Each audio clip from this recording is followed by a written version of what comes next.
Hey everybody, this is Aubrey Chavez from Faith Matters. As we've gotten to know her over the past few years, we've noticed that Melissa Inouye, in any group, has this remarkable way of reorienting conversation. She tends to be the one with the eyes to see the least of these. She has this profound and sincere empathy for those who are in deep struggle, those on the edges, the marginalized, the looked over, the passed by.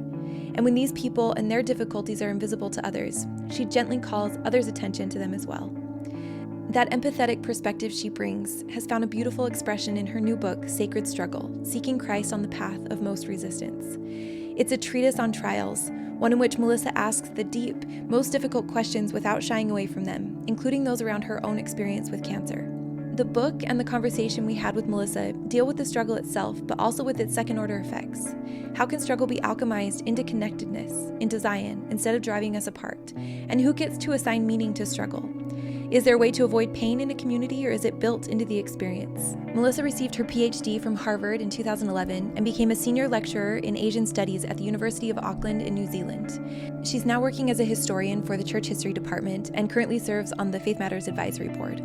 We are so grateful, as always, to benefit from her deep wisdom born of lived experience, and we hope that you enjoy this conversation. All right, well, Melissa, thanks for coming back. We've had you on a handful of times now, and we're always so excited to get to have a conversation with you. So thanks for making some time for us again. It's always so fun. You guys are the best question askers ever. Oh, that's very kind. I was thinking about our past conversations, and we've had a lot of opportunities to work with you outside of just an interview. And something that I really have always admired about you is that you have this warmth about you, but also this incredible ability to tell the truth. And I've seen you do that in so many different settings, and in settings that felt tense to me. And somehow you can navigate those conversations in a way that make people want to join the conversation instead of closing up. And I don't know how you do it, but I really admire it. And I loved this topic of sacred struggle in your new book because it felt like maybe the most honest conversation we were having with you, but we were just listening to you. And it's very personal, and it feels like something that you have expertise in that we've never really talked about. So we're just grateful for your willingness to be so open and to share something that we can all really learn from you. And I wondered, for people who haven't read the book or who don't know you personally, if you'd be willing to just jump right in and talk about your experience with sacred struggle, and maybe if you remember the beginning, like, do you remember when you started learning that struggle could be something transformative and not just an inconvenience that is bad for us? I think that's the simple way to think about it. Like, this is an inconvenience and something went wrong, and the right way would be that nothing goes wrong. And it feels like that's not how you see it now, but I wonder if you could just take us back to when that really started changing for you. That's a really interesting question. And I think as you said that, I think I realized that it's part of my family's story that I've always grown up with, which is that my grandparents and their siblings and parents were imprisoned in the middle of World War II, and the kind of racist xenophobia of anyone who was different, especially Japanese looking people. And they were, native-born Americans, native English speakers, but they were packed off to camps in Heart Mountain, Wyoming. And they lived in these little barracks covered with tar paper, and that leaked and that had big cracks, or freezing cold in the winter and burning hot in the summer. They had been farmers, and they had had a business. My grandfather had had a business in California as part of the California Berry Growers Association. So he was kind of pioneering the marketing of California produce to the rest of the nation. Like, he'd go to Chicago and try to find markets there for California strawberries. And now that no one thinks about that, right? But that was the beginning of this kind of, advances in transportation and scale of farming and all those kinds of things that make it so that, California can supply produce basically all over the place. So he had this successful business. His parents had a strawberry crop that they were farming, and they just had to leave it in the fields, and he had to leave his business. And that was a catastrophe. for their family in so many ways. And yet, near the end of his life, my grandfather, the one who helped found the California Berry Growers Association, said that he thought that our family had been led to Utah the way that Lehi had been led to the Promised Land. And I found that very remarkable, that at the end of his life, that was how he saw this horrible thing that had happened to him. And so I think our family has always had this idea that life can be super hard, and you can still be kind of happy with some of the things that happen to you. It feels like there's such a subtle difference between recognizing the gifts of suffering and like finding ways that it has somehow been alchemized into goodness in your life, and just this very dismissive thing that I'm sure you've probably heard before, which is, everything happens for a reason, or like this implication that God is giving this hard thing to us because it's good for us. Like something feels really like I feel so much resistance to that attitude too. So do you feel like those are different? Like to you, is this a thing that you think God is orchestrating, and suffering is part of the plan in that way? I think that everyone gets to, and anyone who's in pain gets to interpret that pain any way they want. Like if people in pain say, this is happening for a reason, that's fine. Like let the person in pain say whatever they want. That's how I feel. And my grandpa, he owns that experience. If he wants to say, I believe that we were led to Utah like Lehi to the Promised Land, he can say that. Joseph was led to Egypt in a pretty crappy way, and it wasn't like a morally correct way or whatever.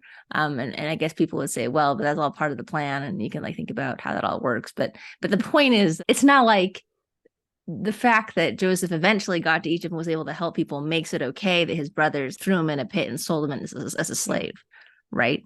So I don't think Grandpa was trying to let his neighbors and let them off the hook. Yeah. But I personally don't like to say, God has given me this horrible night of not being able to sleep because I'm writhing with abdominal pain for a reason. That like, it's just I don't think that. It doesn't help me to think that. But I just feel that everyone who's in pain gets to explain why they're in pain, even if you might think their explanation is dumb, or if you even might think their explanation is hurtful to them at that moment. They just get to explain why, because it's like it's like the opposite of mansplaining, and not the opposite, but like it's like health-splaining or something like that. I think there's an impulse when someone's in pain to help them out. Of course, we want to help. I just don't like it when people coach me in the middle of something that's deeply unpleasant. I'm just like, you know what? Give me credit for experiencing something deeply unpleasant, and then we can talk about it later. But that's just me. We should never struggle-splain people and tell people all about what they should do in their struggles. But you can talk about your struggles. That's okay, I think. Yeah. And then when we open ourselves up that way and are vulnerable with the things that are hard for us, that hurt us, then that makes space for other people. So in your mind, is there any way to address someone else's struggle? Let's go a little deeper and say we're in an intimate spousal relationship. Okay. And let's say that Aubrey's going through something and I want to help. I truly want to alleviate suffering that she's going through. How can I address that? It's really hard to theologize in the middle of suffering. Mm-hmm. Yeah. When you're in pain, you just want to not be in pain. When you're in pain, you want people to acknowledge that you're in pain so that you don't feel so alone. When you're in pain, you want people to say, I'm here with you. And you want them to sit next to you and pay attention to you. That's what you want when you're in pain. And after you've gotten out of pain and it's all good again, you're having a family home evening, then you can say, what did you learn? And this is one thought that I had. And then you can theologize as a family and develop your own kind of theology of suffering. But there's a chapter in the book. It's about my chemo cycle, my 14-day chemo cycle, which for me is a kind of death and resurrection. I'm kind of on the upswing again from another one of these right now today. So it's like a little death and resurrection every 2 weeks, and you kind of feel yourself kind of gradually coming back into your powers and becoming funny and conversational again, where 3 days ago you were just flat out on the couch, But in this chapter, Christ in the Work of Suffering, I looked at Francine Benyon's essay, The Theology of, I think, a Latter-day Saint Theology of Suffering. And I think it's the best thing that any Latter-day Saint has ever written about the plan of salvation. And it basically, she observes that the kind of existence that Lucifer wanted for us, the kind of role that Lucifer would have played in not giving us any choices and just kind of directing our agency all the time, directing our paths, threading us through all these tricky hoops and holes and not losing one soul. That was Lucifer's plan. We chose agency. But nowadays, so often, we often ascribe to God a kind of Lucifer-like role. God is in charge of my life. God has, directed me. The things that are happening to me are happening not because of my choices, but because of God's choices. That was Lucifer's plan. I have a question about this. This is maybe the toughest theological question that people have been dealing with for thousands of years. That is the question, right? Yeah. To what extent does God intervene? Under what circumstances? And how does that work? I don't think we have an answer to that. And that's what's can be really frustrating, is we feel like we're kind of left to our own devices. But again, the point of the things that makes parents rejoice are when the children can be left to their own devices, right? Do you, just to change the perspective on it a little bit, do you have a theology of the cross in which you can explain why Jesus cried out, "My God, why hast thou forsaken me?" And might that have some bearing on explaining our own suffering and forsakenness? What I think is that when Jesus cried out, my God, why hast thou forsaken me?" That was Jesus being a lost sheep. Jesus was just as lost and confused as us. We think about him as the good shepherd, but he was also a lost sheep. He was as lost as the lost can be. He had this connection, which he had taken for granted his whole life, which was suddenly gone. He was suddenly questioning, what on earth is happening? Where are you? And everything I thought was the way it was is maybe not that way. Where are you? And that kind of terror, I think, and that deep alienation is something that we can all identify with. And so I think that was Jesus at the most kind of beautiful moment of, I guess, what we'd call his mortal career, which was when he became exactly like us. Tim and I were having a conversation with a friend recently who said maybe part of what we're supposed to learn from the atonement is to feel our feelings. And, that's what Jesus did in the garden. He knelt and felt this excruciating pain of the worst of all of his feelings. And I think my default to anything uncomfortable is to just try to stop feeling it, I just want to run away from the feeling or numb the feeling or distract from the feeling. And I think she's right that like part of what Christ taught us is that there's something healing about just being crushed and feeling our pain all the way. And like you said, also being witnessed. Why did he need a witness? And maybe it's exactly what you were explaining, that when you're in pain, what you want is for someone to be right there and say, I can see that you're in pain. And maybe that's all there is for any of us to do, because it's so hard to understand the bigger whys. But that feels actionable on whichever side of the equation I think we're on. Yeah, I think you're right. And I think this idea of a witness, I mean, it's just that any sort of pain is really isolating, right? You can't feel the pain in someone else's body. But I think as we go through life and we have more of our own pain, then it's easier to connect with others. We develop this increased capacity to help other people, to notice other people, to anticipate other people's needs, to empathize with them and act and to help them.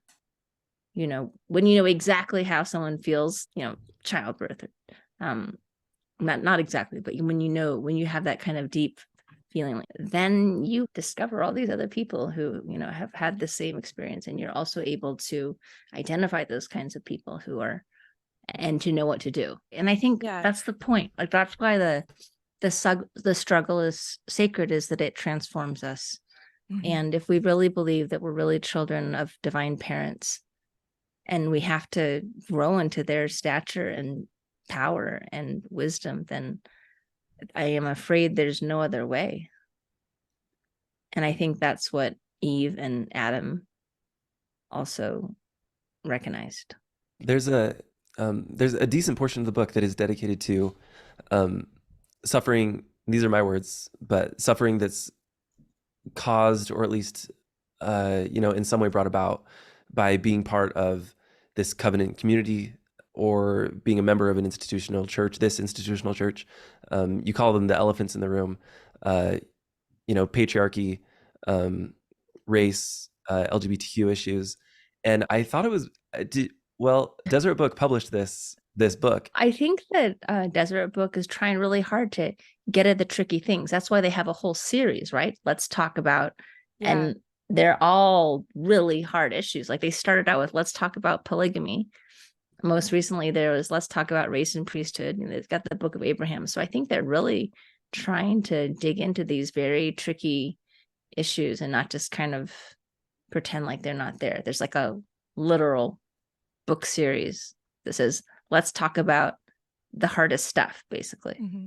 So I think that this book is of a piece with those other books. And then just more generally, what I hope I have to offer people who are struggling with things that are hard is a global perspective and an intergenerational perspective. Like, I don't want us to get stuck living our whole spiritual religious lives as gods in embryo into a national, political, socioeconomic, demographic platform. I think sometimes I can say this because I live in Utah and my political views are different from a lot of the people who live in Utah and especially run the state of Utah. Sometimes our political / class views become the major moral pole star of our life. And I don't think that's quite correct, because all of us were kind of born in a place where we got those views. We were born into that situation kind of by chance. If you believe that everyone is a child of God, then we have to recognize that across the world, largely because of, the circumstances they're born into, like what kind of family raised you? What kind of TV did you watch? So if you look at the bigger picture, then you have to kind of make some accommodations for people who have different expectations than you, and they have to be allowed to be included in your Zion universe. Sometimes I think we're trying to build Zion so that everyone becomes just like us. We have like this Zion plan, and you're only welcome if you will go with my Zion plan. But the reality is, in such a big world with such differences, everyone's going to have a really different Zion plan. The whole idea of doing something together on a global scale and a global community is bonkers. That's why I love it so much. That's really hard. And I think Sharon Eubank gave a talk in General Conference where she pointed this out. And I think she was alluding to frustrations that she has experienced. She, this super smart person, has tried to kind of implement her vision, but she's come up against people who don't see that same vision. And then she quotes Joseph Smith, "By union of feeling, we obtain fellowship, we obtain power from God." And that's when she cites Jacob 5, and she says, we have to clear away the bad as fast as the good can grow, which is a kind of slow process. And the whole thing is a kind of slow process. It's just like infuriatingly slow. If you really believe that everyone's a child of God, then everyone has to be included in that Zion building project. You can't just excise or eliminate the people who are getting in the way. That never works. Yeah. It never works. So it's easier for me to believe that an organization can have issues of bias and, these cultural things that are at play that cause tension between the members or the community.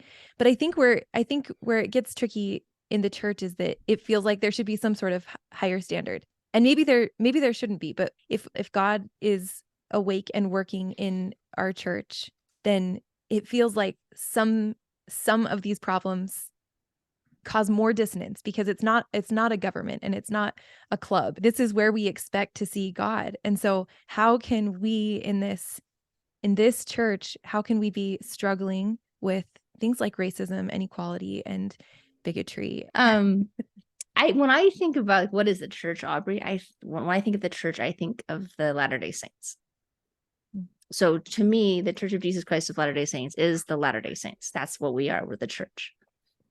And unfortunately, I think we're all human. And that's horrible, but also great because that's our project. We have come to live as human beings in a physical earth with societies and cultures and languages. And through that struggle and interaction to become wiser, stronger, kinder, more compassionate, and less selfish. And yeah. I just don't think there's any way around making lots of mistakes. I think what a lot of people feel, at least, what people have expressed to me, is that they're okay being in community, but the institution that they're a part of, and you address this in the book, Melissa, but like they're worried that the institution itself is actively doing harm. And so they're not saying community is too complicated. Like it's a bit of a straw man potentially to say communities, they're saying community is too complicated. They're wanting to just be a part of community or institution even where they feel like there's like not active harm being done through policies that seem unchangeable or unchanging. And so is the answer the same there, Melissa, or is there additional nuance to add if you think about that choice between those two things? Well, I'm deeply sympathetic to people who have been hurt at church or who feel like they don't belong in their congregation or in their family that has a certain religious interpretation that's pretty different from their own. Like I've been there too. I know how that feels, how isolating it feels when that everyone thinks that you're like the wicked heretic. That's a horrible feeling. You're like, no, I'm trying to be like Jesus. But everyone looks at you and talks about you as if you're the wicked heretic. That's a terrible feeling. Yeah. I just don't think that feeling is avoidable. Wherever we go, there's that feeling. I this is not to say like I think that everyone like in the world should inevitably be a Latter-day Saint. What I mean is I just think that, well, and here I'm speaking as just as backing up, but kind of speaking as a scholar. I study Chinese Christian churches in the context of modern China, and there's a lot of comparisons between the churches that I study and the Chinese Communist Party, in that they are all morally oriented organizations. And that almost becomes like an oxymoron, like they're like sacred bureaucracies. The bigger you get, the more moral issues you're going to have, the more problems you're going to have in fulfilling your high moral ideals. That is just a fact. It's just a fact. So I think it is possible to find a really safe space. And I think people who are feeling hurt should find those safe spaces with their family or with groups. We've been encouraged to kind of study the scriptures in groups, like outside of class or whatever, right? Like in home study, those safe spaces are so important. But I'm like a kind of grandiose person. Like I believe that we're all children of God. I believe that all the children of God are part of the whole project, and I want to be part of that big project. And anything that's big will be subject to all of those alienations of which you spoke, because that's just how it is when people come together with their different experiences and perspectives. But I'm willing to pay that price because I want everyone to be in my Zion. I like that this concept of Zion expands in our time. It expands geographically and to our enemies and to the world. But also you talk about sort of this idea that it also expands through time and back through time. And I love this idea that we're a proxy church, right? Like we're so comfortable with this idea of performing proxy ordinances and redeeming our dead and feeling connected to our ancestors in that way. And you say maybe, we should consider what proxy understanding and proxy repentance might look like in this work of creating Zion. And that was such a powerful shift for me. Instead of looking through my own present lens at church history and feeling anger and judgment and sadness and disappointment and just this feeling of being disturbed when something didn't feel right to me. I like this idea that maybe that exact experience that I'm having of recognizing dissonance is part of this proxy repentance that we can be constantly performing for people in our own faith who lived and learned and made mistakes and continued on, and we're now a product of what they created, and maybe this is my job, maybe this is the work of this generation to keep that proxy repentance continuing. So anything else you want to say about that, like especially as a historian? Because I think that for a lot of people who start really experiencing tension in their faith, it may start in learning versions of church history that don't look like saints. It doesn't look like these perfect people speaking with God daily. Right, like quote unquote like a saint, saints. like a Catholic. Because I was thinking, well, like actually, perfected. the church history department's oh no, we love saints. Saints, yeah, is very nuanced and it covers lots of messy stuff. But yeah, I know what you mean. Yeah, I mean, we all like to think that our lives matter, right? Tim, do you think your life matters? I think so. Will your life matter in 100 years? I think we're all subject to the butterfly effect. I think, things, at least indirectly in some ways, it will. I think that's true of everyone. Yeah. No, your life will still matter in 100 years. I think sometimes in the most extreme kind of presentist view is to just not only dismiss the ideas of the people of the past, but to dismiss the people of the past. And to be like, well, Well, who cares about them? They're in the past. But when we do that, we're discounting ourselves, because pretty soon we're going to be in the past, right? And we like to think that our lives have value, and then we don't just like expire with like at the 100-year mark, right? And I think that we can have that, we can give that respect to people of the past, even people who made what we now can understand as pretty significant moral mistakes. Yeah. Because we know that we're currently doing something like that ourselves. We just don't know what it is. And someday in 200 years, everyone will know what it is. But should our lives be thrown away and become like morally insignificant because of the blind spots that we currently have? We should be accountable for those blind spots.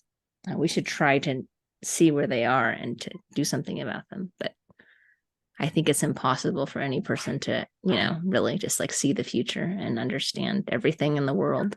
It's just impossible. So yeah, someday those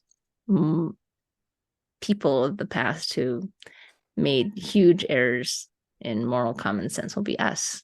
And I hope that our descendants will give us the grace to and think that like, oh, if we had seen that, we would have done more. We would have fixed it. We would have worked on it more. We just couldn't see.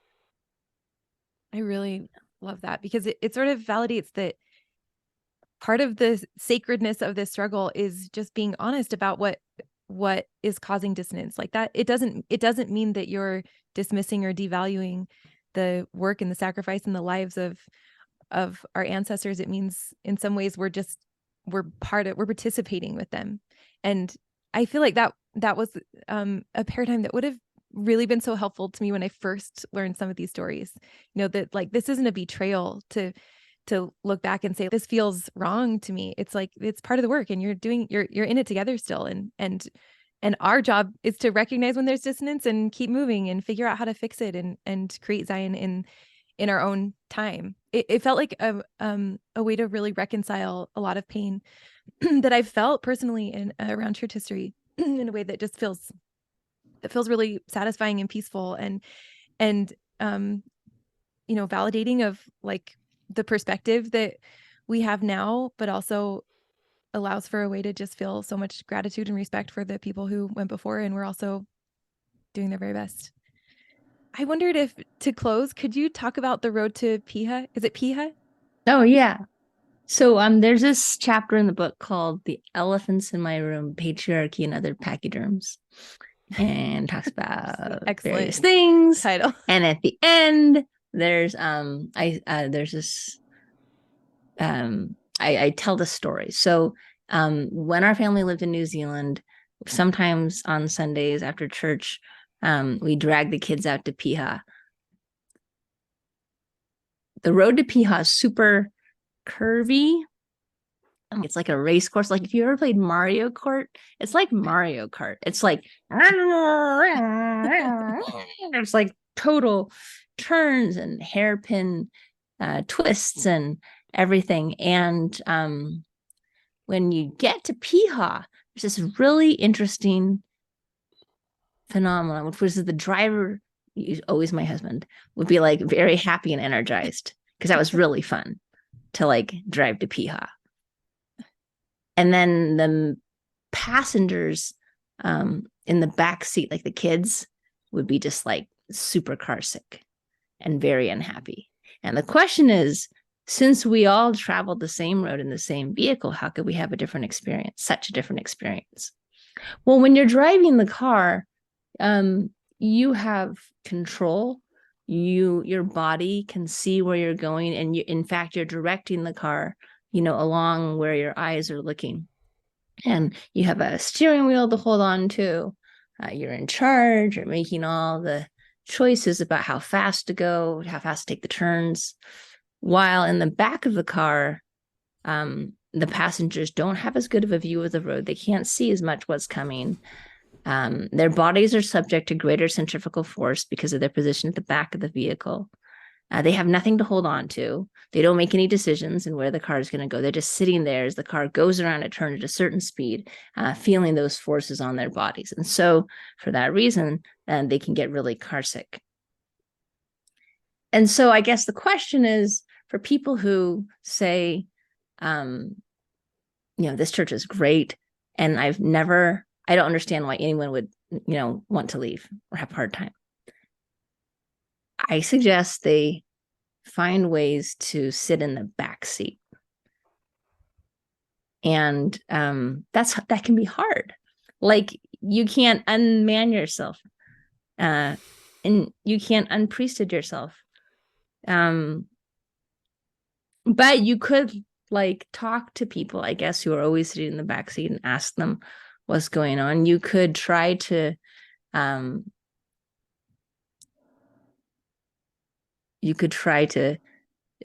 be in more situations where people in authority get to make decisions for you. You can try to experience the back seat as much as possible, because if you can't sit there, or if you can't understand that experience of being in a different position of the car, then of course you'll never feel like anything is different. You're gonna always feel like it's a great, fun Mario Kart ride, but you'll miss out on the experiences of the people that you're supposed to be taking care of. And if people say, "Oh, I'm so sick, I think I'm gonna vomit," don't take that as a critique of your, well, maybe you should slightly think about how you could drive a little more slowly.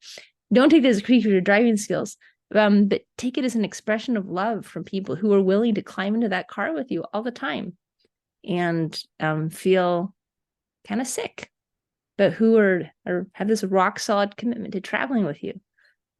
So when people say, "I'm not feeling really well, I think I'm going to throw up, can you please, blah, blah, blah, accommodate me in some way?" Those kinds of people are the people who love you, who are expressing their awesomeness and being willing to subject themselves to those forces in order to be in that same car, so we can all be going to the same place together. So I just think that when we think about how it is indeed possible for us to be in the same vehicle but having extremely different experiences, try as much as you can to be able to sit in that back seat if you've never felt car sick before. I love that. Thank you. And you write that the kindest, smartest people are most likely, like when you're looking back in history, the kindest, smartest people who are most likely to go wrong when they're talking about someone negatively who is having a different experience. And I think that's such a great rule of thumb. Before you start talking about someone whose experience is different in some way, before you say anything negative about him, maybe that's when we pause and go ask what's happening for them, because likely in 100 years, that's going to be the thing that we realize was a serious blind spot. So thank you so much. Thank you for your wisdom here, in such a personal way, and in your professional lens as a scholar is just so useful on this subject for all of us. So we're really grateful that you've made this contribution. This is really an incredible book. It's a beautiful book, Melissa. Well, thanks so much for reading it and engaging with it so thoughtfully. All right, thanks so much for listening. We really hope that you enjoyed this conversation with Melissa Inouye. If Faith Matters content is resonating with you and you get the chance, we would love for you to leave us a review on Apple Podcasts or whatever platform you listen on. We read all of the reviews, and it really does help us to get the word out about Faith Matters, and we appreciate the support. Thanks again for listening, and remember, you can check out more at faithmatters.org.